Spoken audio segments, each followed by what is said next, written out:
السلام علیکم ورحمۃ اللہ وبرکاتہ۔ نحمدہ ونصلی علی رسولہ الکریم، اما بعد، اعوذ باللہ من الشیطان الرجیم، بسم اللہ الرحمن الرحیم۔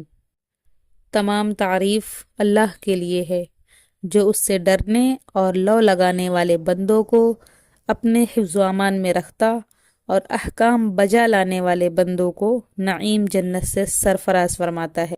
معزز ناظرین و ناظرات، ہمارے معاشرے میں رشتوں کی بہت اہمیت ہے اور ان میں پڑوسیوں کا مقام بھی بہت خاص ہے۔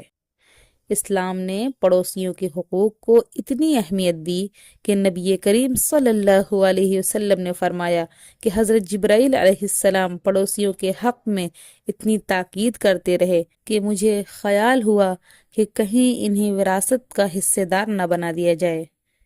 یہ بات ہمیں اس بات کی یاد دہانی کراتی ہے کہ پڑوسیوں کے ساتھ ہمارے تعلقات صرف سلام دعا تک محدود نہیں، بلکہ ان کے حقوق کا لحاظ رکھنا، ان کی مشکلات کو دور کرنا اور ان کے ساتھ حسن سلوک کرنا ہماری دینی اور اخلاقی ذمہ داری ہے۔ معزز سامعین، پڑوسی ہمارے آس پاس کے وہ لوگ ہیں جن کے ساتھ ہمارا روزمرہ کا واسطہ ہوتا ہے۔ اگر ان کے دلوں میں ہمارے لیے محبت ہوگی تو ہمارا محلہ بھی خوشحال اور پرسکون ہوگا۔ اللہ تعالیٰ نے قرآن پاک میں ہمیں دوسروں کے ساتھ حسن سلوک کرنے کا حکم دیا ہے، اور پڑوسی اس حسن سلوک کے سب سے زیادہ حقدار ہیں۔ نبی کریم صلی اللہ علیہ وسلم نے فرمایا کہ وہ شخص مومن نہیں جو خود تو پیٹ بھر کر سوئے اور اس کا پڑوسی بھوکا رہے۔ اس فرمان سے ہمیں یہ سیکھنے کو ملتا ہے کہ ہمارا ایمان تبھی مکمل ہے جب ہم اپنے پڑوسیوں کا خیال رکھیں۔ آج کے دور میں ہمیں اپنے تعلقات مضبوط اور خوشگوار بنانے کی ضرورت ہے۔ پڑوسیوں کے حقوق کی ادائیگی سے محبت اور بھائی چارہ بڑھتا ہے اور ہمارے دلوں میں سکون کی کیفیت پیدا ہوتی ہے۔ نبی کریم صلی اللہ علیہ وسلم نے ہمیں یہ بھی سکھایا کہ اگر ہم اچھا کھانا بنائیں تو پڑوسیوں کو اس کی خوشبو سے تکلیف نہ پہنچائیں، بلکہ انہیں بھی اس میں شریک کریں۔ یہ چھوٹے چھوٹے اعمال ہمارے تعلقات میں برکت اور محبت بڑھانے کا ذریعہ بن سکتے ہیں۔ عزیز ساتھیوں، پڑوسیوں کے حقوق میں صرف ان کی ظاہری ضرورتیں پوری کرنا ہی شامل نہیں ہے، بلکہ ہمیں ان کی عزت اور وقار کا بھی خیال رکھنا چاہیے۔ اگر کوئی پڑوسی کسی مشکل میں مبتلا ہے یا کوئی پریشانی کا سامنا کر رہا ہے تو ہمیں اس کے غم میں شریک ہونا چاہیے، اسے تسلی دینا چاہیے اور حتی الامکان اس کی مدد کرنی چاہیے۔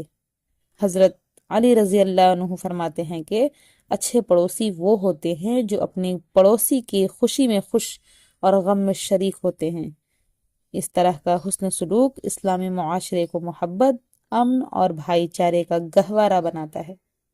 اسلام نے ہمیں صرف اپنی عبادات اور انفرادی معاملات پر توجہ دینے کی تاکید نہیں کی، بلکہ ایک بہترین معاشرہ تشکیل دینے کے لیے ہر شخص کی ذمہ داریوں کو بیان کیا ہے۔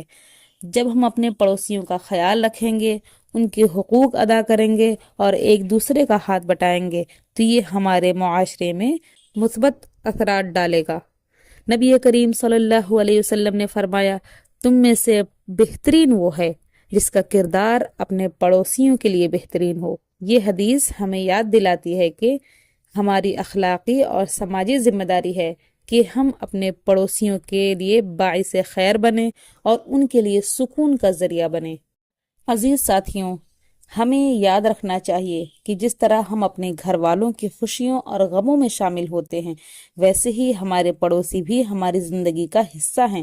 اگر ہمارا تعلق پڑوسیوں سے مضبوط ہوگا تو مشکل وقت میں ہمیں سہارا دینے والے بھی یہی لوگ ہوں گے۔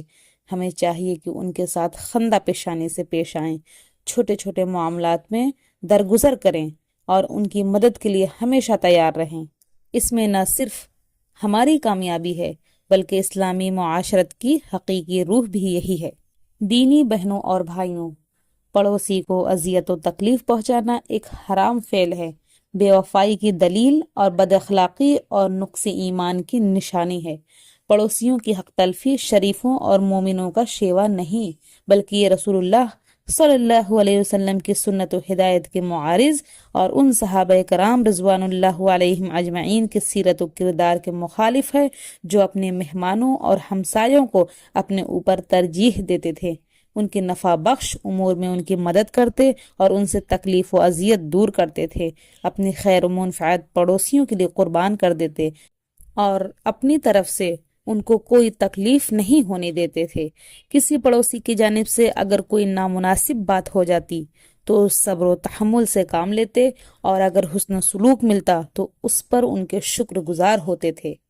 پڑوسیوں کے ساتھ حسن سلوک اور ان کی جانب سے پیش آمدہ کسی ناخوشگوار بات پر صبر کر لینا توفیق الہی کی ایک نشانی ہے اور فلاح و کامرانی کا ایک ذریعہ ہے، جس سے اللہ اور اللہ کے مومن بندوں کو محبت ملتی ہے۔ اس طریقۂ عمل پر پڑوسی آپ کے شکر گزار ہوں گے، لوگ آپ کی تعریف کریں گے، اور وہ حضرات جو آپ کے حسن و سلوک سے مستفیض نہیں ہو سکے ہیں وہ بھی آپ کا شکریہ ادا کریں گے۔ لیکن اس کے برخلاف وہ شخص جو اپنے پڑوسیوں کو تکلیف پہنچاتا ہے، اس کے پڑوسی بھی اس سے نالاں رہتے ہیں اور اس سے بغض و کینہ رکھتے ہیں، اور دوسرے لوگ بھی اس کی اس بدعملی کی وجہ سے اسے ناپسند کرتے ہیں، برا بھلا کہتے ہیں اور اس پر لعنت و ملامت اور بد دعا کرتے ہیں۔